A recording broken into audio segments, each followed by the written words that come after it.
প্রকার বাধ্য হয়েই আপন বড় আপুর স্বামীকে বিয়ে করতে হলো। কখনো এমনটা হবে ভাবতেও পারিনি।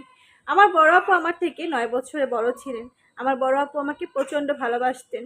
ফ্যামিলিগতভাবেই বড় আপুর বিয়েটা হয়। বড় আপুর বিয়ে ২ বছরের মাথায় আমার বাবা এই দুনিয়া থেকে বিদায় নেয়। আমার বাবা মারা যাওয়ার ১ বছরের মাথায় আমার মাও এই দুনিয়া থেকে বিদায় নিল। তখন আমি সবে সবে এসএসসি কমপ্লিট করেছি। তো বড় আপু বলল, তোর যেহেতু দেখার মতো কেউ নেই, তুই আমার বাসায় এসে থাক। তো দুলা ভাই কিংবা বড় আপুর শাশুড়ির কারো কোনো আপত্তি ছিল না। বড় আপু আমাকে ঢাকাতে নিয়ে যায়, সেখানেই আমাকে ইন্টারে ভর্তি করে দেয়। আমি বড় আপুর বাসা থেকে লেখাপড়া করতে থাকি। আমার যখন ইন্টার পরীক্ষা চলে তখন বড় আপুর বাচ্চা কনসেপ্ট করে। তো বাচ্চা কনসেপ্ট করার পর থেকে সবাই ভীষণ খুশি। তবে একটাই সমস্যা, বাচ্চা কনসেপ্ট করার পর বড় আপু ভীষণ অসুস্থ হয়ে পড়লো। বড় আপুকে ডাক্তার পুরোপুরি বেড রেস্ট দিয়ে দিল।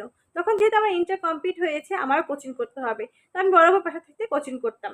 বড় আপুর শাশুড়ির অনেকটাই বয়স হয়ে গেছে। বড় আপুর শ্বশুর ছিলেন না। ভাইয়া বিজনেসের কাজে এখানে যেতেন ওখানে যেতেন। বাসার সমস্ত দায়িত্বই প্রায় আমার উপরে, আর একটা মেয়ে রাখা ছিল ওর উপরে।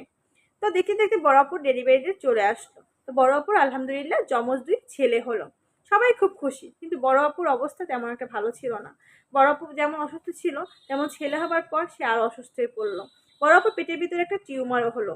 তো ২টা যমজ বাচ্চার সাথে টিউমার। তো বড় আপুর অবস্থা খুব ক্রিটিক্যাল হয়ে দাঁড়ালো। বড় আপুর সাথে সাথে আরেকটা অপারেশন করতে হলো। তারপর বড় আপু ৩ দিন আইসিইউতে ছিলেন। তো ৩ দিন আইসিইউ থাকার পর বড় আপুকে বের করা হলো। আলহামদুলিল্লাহ বড় আপু মোটামুটি সুস্থ।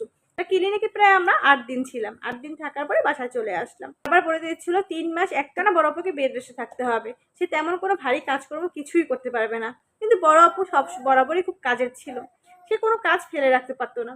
এভাবে একদিন যে মাটা আমাদের বাসায় থাকতো, সে মাটা একদিন আসতো না। বড় আপুর ১ মাস পার হয়ে গেছে। তো বড় আপু সেই দিন সারাদিন অনেকটাই কাজ করলো। তো রাত্রে হঠাৎ করে সন্ধ্যার দিকে বড় আপু ভীষণ অসুস্থ হয়ে পড়লো। বড় আপুর অনেক ব্লিডিং হতে শুরু করলো। সাথে সাথে আমরা সবাই মিলে বড় আপুকে ক্লিনিকে নিয়ে গেলাম। তো ক্লিনিকে যাওয়ার পর ডাক্তার আমাদের সবাইকেই বকাঝকা করলো, বললো ওনাকে বেড রেস্ট থাকতে বলছি, উনি কেন কাজ করেছে। ওই কাজের জন্য বড় আপুর অনেক বড় সমস্যা হয়ে গেছে।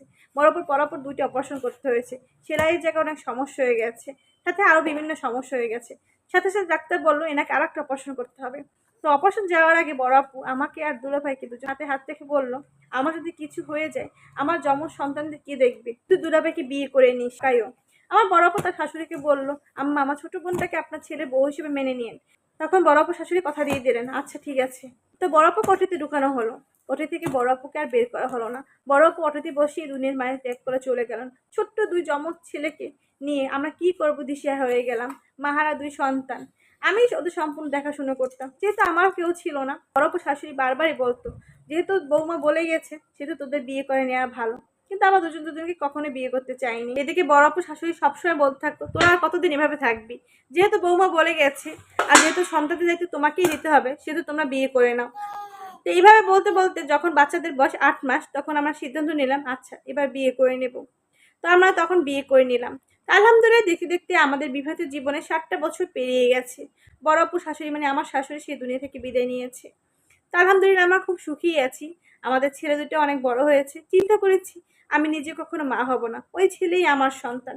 আমার বড় আপুর সন্তান মানে নিজের সন্তান। ওরা আমাকে খুব সুন্দর করে মা মা বলে ডাকে। খুব ভালো লাগে, প্রাণটা জুড়িয়ে যায়। সবাই আমাদের পরিবারের জন্য দোয়া করবেন, আমরা যেন আজীবন এভাবেই থাকতে পারি। তো এই কাহিনীটা একটা বড় আপুর কাছ থেকে নেয়া। যদি আপনাদের ভালো লেগে থাকে অবশ্যই পাশে থাকবেন। আসসালামু আলাইকুম, আল্লাহ হাফেজ।